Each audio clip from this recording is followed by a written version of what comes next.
So, Morbius is absolutely terrible, but what did you expect?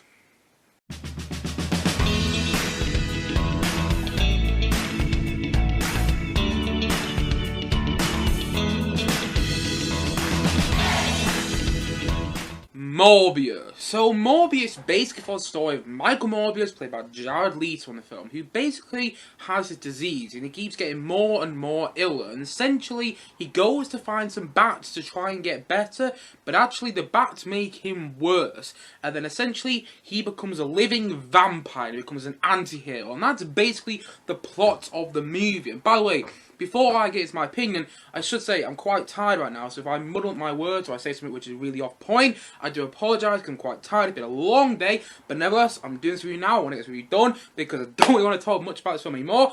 Honestly, Morbius is absolutely awful. It's just... It's one of the worst superhero movies I've ever seen, and it's terrible. It really is. And I'm going to say the joke that everyone's saying on Twitter right now. It's a vampire film that sucks. Get it? It's a vampire film that sucks, and vampires suck blood. Haha, hoo, hee hee, haha. Honestly, it's so bad.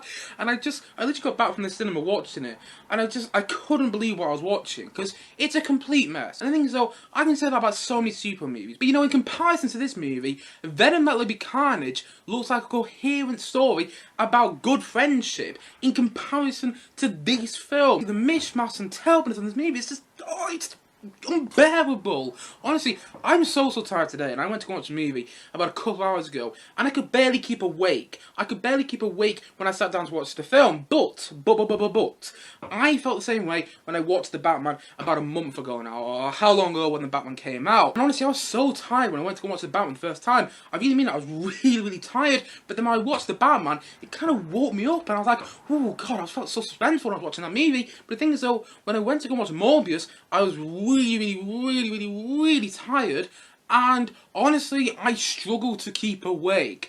My god, I had heavy eyelids for the whole of this movie. I really struggled to stay awake.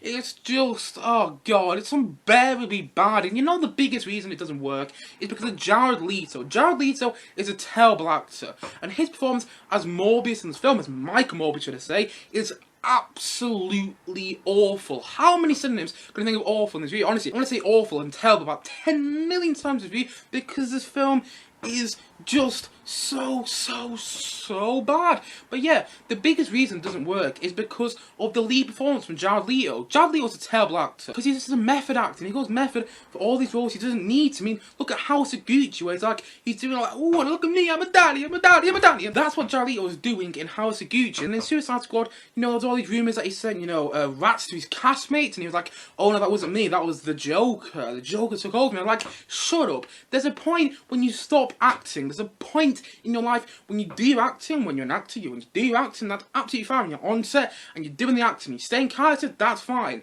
But then when you leave set for that day, you get out of character. You don't do what he does. And honestly, I've heard some reports that he went method for this movie. How do you go method to play a living vampire in a movie like this? That is like Tom Hardy coming out and saying, I went method for Venom. It doesn't make any sense. How do you go method for this movie? Just, oh god, I hate him as an actor.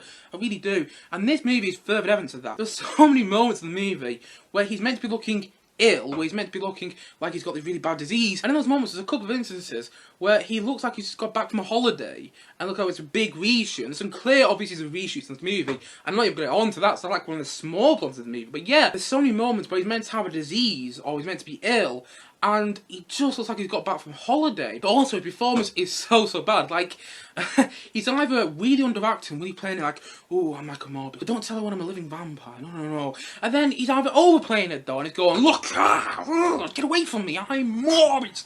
And it's just, god, he's so bad in this movie. And I did actually see a funny tweet on the buzz back from the cinema saying, you know, Jared Leto has now starred in the worst DC movie with Suicide Squad, with the 2016 Suicide Squad movie, and in the worst Marvel movie with Morbius. And I know Morbius isn't an MCU movie, but it's a Marvel movie in the end. And in a way it's connected to the MCU, but in a way it isn't, but in a way it is. But who cares at this point? The Sony Spider-Man universe is just looking so bad. And if you like the Venom films, That's fine. I personally don't, but I understand why some people do. I have friends who like those movies, and I'm jealous. I wish I loved those movies. And if you like this movie as well, I don't want to take that away from you. But honestly, I just don't see the appeal of the Sony Spider-Verse right now. And I just, oh god, it's worrying. And honestly, all the Spider-Man references as well have been taken out of this movie. Like, if you watch the trailers for this movie, like you saw Spider-Man graffiti on the wall with a murder thing and everything like that. You saw Michael Keaton Vultures in the trailer and things like that. There's all these different Spider-Man links in the trailers for this movie, and they've been completely edited out. Honestly, Sony have their money-filled, grubby hands all over this movie, like they did with Uncharted, and like they did with Venom as well. That's what it kind of felt like with Venom, like the carnage for me. But yeah, Sony have their money-filled, grubby hands all over this movie, and what you get is a movie which is just so badly edited and just feels so choppy and just feels like they're really cutting out all the Spider-Man references. Honestly, people want to see that. When you market a film with all these different Spider-Man references, that's what's going to bring your audience in, Spider-Man fans. And then, yes, there's still a couple of Spider-Man references in the movie, not many, but all the big ones in the trailer have been edited out. Don't believe me? Go watch another video which talks about that, because I don't personally care about that too much. But at the same time though, if you would market a film with then all these big connections to Spider-Man, and then the film doesn't actually have those connections, I mean, that's pretty bad marketing. It's false marketing, and that, you know, Sony could actually get sued for that. I'm not even joking, because of how bad their marketing has been in this movie, and how kind of misleading it's been as well. It's not really got that many Spider-Man connections, and yes, Michael Keaton's Vulture is in the movie. You know, that has been revealed in the trailer, that's not a spoiler. I'm trying to stay away from spoilers, but in the end, I can't bother talking about spoilers at all with this movie, because I didn't really get any spoilers from it itself. But yes, Michael Keaton's Vulture is in the movie, he's in the post-credit scene. Not to get too much away there, but he's in the post-credit scene. And it does actually feel like Sony shot the post-credit scenes for this movie about a month ago. They've been so badly done, and they're the worst post-credit scenes I've seen in any movie. And I've seen a lot of movie post-credit scenes in now. I'm not a big fan of the MCU, but the post-credit scenes in the MCU actually work quite well, because they're kind of like a gag to the film you just watched, or they set up a future movie in that franchise. In this movie, it's setting up something else. It's setting up, okay, not to get away here, but it's setting up Sinister Six. Everyone knows about the Venom films, everyone knows about this film, you know, Kraven the Hunter film is in the works, and there's a Madam Web film in the works as well, so everyone knows that a Sinister Six film is coming, but here, it's just so badly set up in the second post-credit scene. But anyway, going back onto the main movie, there's also a romantic subplot thrown in there, with the main female character, which is just so out of place. And like, there's a line from Matt Smith's character earlier in the movie when he says to Jared Leto, it's going, you know, never fall in love. And they're like, oh god, they're not going to have a romantic story in this movie. And then they did. And it just came completely out of nowhere. Honestly, towards the third act of the movie, towards the final act of the movie, you just get this romantic storyline in there. You're like, right, where's that really coming from? Because that doesn't really make any sense whatsoever. And also, there's these police officers that, you know, follow Michael Morbius around for the entire movie. One of them played by Tyrese Gibson, who's in the Fast and Furious ones, which I don't care to watch at all, by the way. But yeah, one of them's Tyrese Gibson. They follow Michael Morbius for the movie because, oh, he's doing all these weird things. He might be a human vampire. But anyway, the police officers are about quite a lot in the movie. And honestly, I never believed they were police officers at all. I never ever believed that they were police officers in this movie. And I just, every time they're on screen, I just found it kind of laughable. Like, I meant to believe that these guys are like, you know, Morgan Freeman and Brad Pitt in Seven, kind of expecting the whole thing. No. I don't believe them 1 second. And also, like I said before, the lighting in the movies all over the place. Because, you know, the lighting in these super movies is meant to go from like dark to bright and signify the way the movie goes, signify the tone of the movie, signify where the movie ends up. You know, the lighting in the Batman starts off really dark and almost pitch black, and then by the end of the movie, there's these beautiful sunset-like shots. Even in Spider-Man No Way Home, a film I must admit I don't love anymore. I've got to admit, I don't love Spider-Man No Way Home anymore because I thought a lot about it, and it's got a lot of big problems. But anyway, that's neither here or there. But even in Spider-Man No Way Home, you know, that's a film which starts off quite light and quite chirping. Oh, look, it's a Spider-Man movie, we're having quite a lot of fun. There's another Tom Holland Spider-Man movie. Then by the end of the movie, it's like there's quite a lot of dark lighting and it's quite moody and things like that, and that works really well. That's what these films are meant to be like. You're meant to have lighting which either starts bright and goes dark, or starts dark and goes bright. But in this movie, the lighting is like, okay, dark, bright, dark, bright, dark, and it just doesn't work at all. Honestly, the lighting in the movie is terrible, and the tones all over the place as well. There's jokes thrown in there which just don't work, and they're trying to capture the quote-unquote comedy from the Venom movies. Personally, I don't find the Venom movies funny, but I know a lot of people who do. But yeah, there's jokes in the movie which don't work at all, and they almost feel like they're replicating, you know, the Venom movies where they're trying to have all the same sort of humor in there. but none of it works. And also on the topic of Venom, this film actually felt like a bit of a cheap copy of the first Venom movie, and actually the second Venom movie at that. You know, that whole thing in the Venom movies where, you know, like the anti-hero of Venom fights a evil Symbiote. In the first movie fights that evil Symbiote played by Riz Ahmed, and in the second movie fights Carnage played by Woody Harrelson.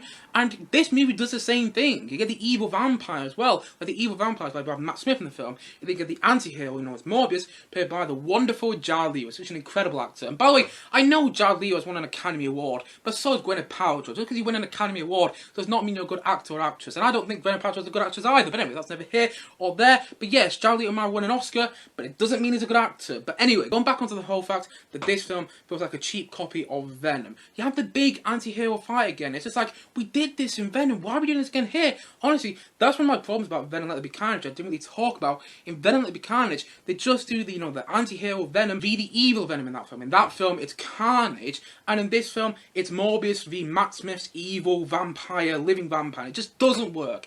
And also, the CGI in the movie is terrible, which is kind of odd, because this movie was meant to come out last year, and then, you know, Venom Let There Be Carnage came out, and Spider-Man No Way Home came out before this movie finally got released, and this movie's had, like, multiple delays, so you think that the filmmakers and the team behind this movie like work on the CGI a lot more, but instead, the CGI in this movie is awful. Like, the CGI is absolutely terrible, and the action sequences are so badly edited and just so hard to watch. And there's a lot of slow motion in the action sequences, and it doesn't work. Like, I understood by that slow motion in the action sequences, but none of it works. And yes, the film does have a couple of perks. If I was to pick out a couple of perks in this movie, Matt Smith's performance is not bad, because Matt Smith is a great actor. I really enjoyed him in Last Night Show. I really enjoyed him in The Crown, and I also really enjoyed him as a Doctor. I really enjoyed him as the 11th Doctor. I think he played the 11th Doctor. I'm not really sure. He might be in the 12th Doctor, but yeah, I really enjoyed him in Doctor Who. He's like my second favourite Doctor Who that's been, but yeah, I love Matt Smith as an actor, and he's great in this movie. Even so, I didn't love the character design or the character he was playing, I did still really like his performance in the movie, and I think that says a lot about an actor where you really don't get along with the movie, but you really get along with his performance. He's the best part of the movie, and in fact, if the movie was more about him, I might enjoy it a bit more, but Jared Leto was the main character in the movie, and unfortunately, he does a terrible performance. But anyway, yeah. Another perk of this movie is Jared Harris, which actually means there's a nice little, you know, Crown Season 1 and 2 reunion there between Matt Smith and Jared Harris, because Matt Smith played Prince Philip in the Crown Season 1 and 2, and Jared Harris played King George in the Crown Season 1 and 2 as well. So nice little Crown reunion there. But yeah, Jared Harris isn't bad in the movie. But at the same time though, there's a lot of shout with his character, and it just, I don't know, he's not bad in the movie, he's not brilliant either. And that's really the only perks I can think about this movie. There's not really much else I can think which is actually good in this movie. And on the topic of shouting, so much of this film is just noisy. It's just really noisy, like bow, bang, boom, bee, blah, boo. That's what it kind of feels like when you're watching the movie. And the musical score didn't have that either. I don't even know who done the musical score, but it just kind of like, just the musical score is so loud and deafening, and you're watching the film going, what is this? It feels like Sony's attempt to actually make, you know, the Christopher Nolan Dark Knight films. That's what it kind of feels like, and none of it works. Even the Hans Zimmer like score, which doesn't really work at all either, and it just feels like a studio movie at that. There's no personal vision with this movie. I do feel like Sony came in the edit and edited a lot out of there, because this movie in the end did come out after Venom 2. It came out after Spider-Man No Way Home, and it wasn't meant to. You know, Spider-Man No Way Home started shooting when this film was already in the can, and Spider-Man No Way Home shot its film and also did, you know, post-production and everything like that, and came out about a couple months ago now. It came out Christmas in 2021, and now look, we're March 2022, and this movie's finally out. And it was meant to come out before Spider-Man No Way Home. It was meant to come out before Venom Let There Be Carnage, and it didn't. And so I do kind of feel sorry for, you know, Daniel Espinosa, the director of the movie. I might pronounce his name, I'm going to apologise if I am, but I do kind of feel sorry for him, because maybe he had a really good movie in his hands. I don't know, I don't really know his work, God to admit, but maybe he had a really good movie in his hands. But I do think that Sony has, you know, edited his movie into one big mishmash. And it's a shame, because so many superhero movies nowadays have the director's personal visions all over their movies. Oh no, wait. No, they don't, because so many superhero movies, with the exception of The Batman, which is like my favourite movie of the year so far, but with the exception of The Batman, so many superhero movies nowadays just feel like studio movies which are put out there to make money. And that's what Morbius feels like as well. It's terrible. It's absolutely terrible. And there's no surprise there either, because the trailers were awful as well. And we saw so many trailers for them. But at the same time, so much of the Michael Keaton Vulture footage in the trailers is not even in this movie. So much of the footage in the actual trailers for Morbius is not in this movie. And just so much of it just feels mishandled and miscalculated, and they just don't know what they're doing at all. Honestly, this movie, and I don't say this about much movies, but this movie deserves its 15% Rotten Tomatoes score right now. It might not be 15%, it might be 70%, but oh wow, the difference. It deserves that score on Rotten Tomatoes. I don't say that much about movies, but it does. This movie reminded me of how I felt when I watched Eternals. Like when I watched Eternals last year, I was like, I can't wait for this to end. I'm excited for this film to end. That's what I felt like when I watched Eternals, and that's what I felt like when I watched this movie. And actually, I must admit, I do prefer this movie over Eternals simply because it's shorter. This movie is like an hour 45. Eternals is almost 3 hours, so this was a bit easy to get through. Although saying that though, I almost fell asleep multiple times. That's actually one moment where I closed my eyes like, oh no, wake up. Oh look, Matt Smith's on screen, finally. Woohoo, a breath of fresh air. I know he's on the same screen as Jared Leto. Oh god, get away. Oh, it's awful. It really is. And it is one of the worst Superman movies I've ever seen. Honestly, I'm so shocked that at the start of March, we went from one of the best Superman movies with the Batman, which I just absolutely adored. I don't know if you understand that already. I love the Batman. But I love the fact that they've gone from one of the best Superman movies with the Batman to one of the worst Superman movies with Morbius. It's terrible, it's awful, and it's, oh my god, it's so bad. And I couldn't believe what I was watching, and I don't want to talk about it anymore, really, because, yeah, it's just so utterly awful. And so, all in all, I'm going to say that Morbius, I'm going to say that's a 1 out of 10. Honestly, this might be one of the first movies I've ever given 1 out of 10. I know I gave Uncharted a low rating, which is, funny enough, another Sony movie. But yeah, I know I gave Uncharted a low rating as well, but man alive, Morbius was worse than Uncharted. And I don't say that lightly. I'd rather watch Uncharted over this movie. And again, I don't say that lightly, but yeah, Morbius is terrible, and it's got a rubbish leading performance from Jared Leto. You know, method actor Jared Leto, he won an Academy Award, good for him. Doesn't really matter at all if you win an Academy Award, if your performance is still bad in rubbish movies like this. Doesn't really matter. Like I said before, like that tweet I saw on Twitter a couple of hours ago, you know, Jared Leto's now been in the worst DC movie and the worst Marvel movie, and I know Morbius isn't an MCU movie, but it is connected to Marvel, but it isn't, I don't care. I don't care. I'm losing it with all these super origin stories which have to connect to each other. Honestly, it's just, oh god, it's rubbish. And it's terrible, and it's so badly written as well. And also the storytelling is awful as well. Like, I haven't really touched on the storytelling, but like at the start of the movie, you see, you know, Michael Morbius all grown up as like this grown man trying to get to these bats in this cave in the middle of nowhere. Or this is where it is, but I can't remember, and I don't want to remember. Anyway, yeah, at the start of the movie, you see Michael Morbius in this cave trying to get to these bats, and then a couple of minutes later, you see him as a kid, and then it cuts back to him as a grown man, but then it just skips how he got the bats back, and it's just like, okay, I didn't fully understand how that all happened. And also, there's one point in the movie, and this isn't really a big spoiler, it isn't really a spoiler at all, to be honest, but there's one point in the movie, towards the start of the movie, when he refuses to accept a Nobel Prize. And I wanted to see that scene. That scene might actually be quite emotional and quite interesting and added to the character Michael Morbius, but it didn't.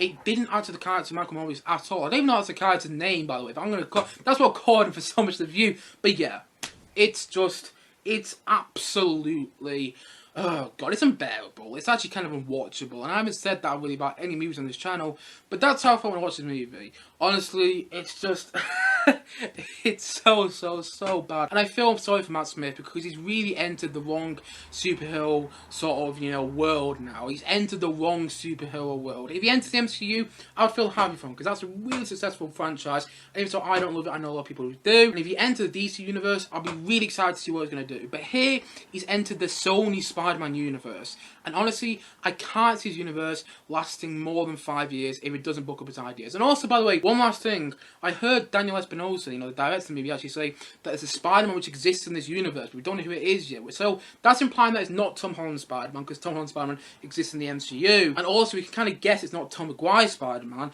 because he's already faced off against Venom in Spider-Man 3. So my thoughts are that it's Andrew Garfield's Spider-Man. And I love Andrew Garfield as an actor, especially since I saw him in Tick, Tick, Boom. Honestly, he's incredible in that movie. And I really hope that it isn't Andrew Garfield Spider-Man. I really hope that Andrew Garfield gets away from the Sony Spider-Man universe before it's too late. Because I really don't want Andrew Garfield Spider-Man to come back to this. Like, oh my god. Yeah. It's unbearably bad and just utterly awful, like I said before. And so, all in all, I'm going to say that Morbius, I'm going to say that's a 1 out of 10 for me.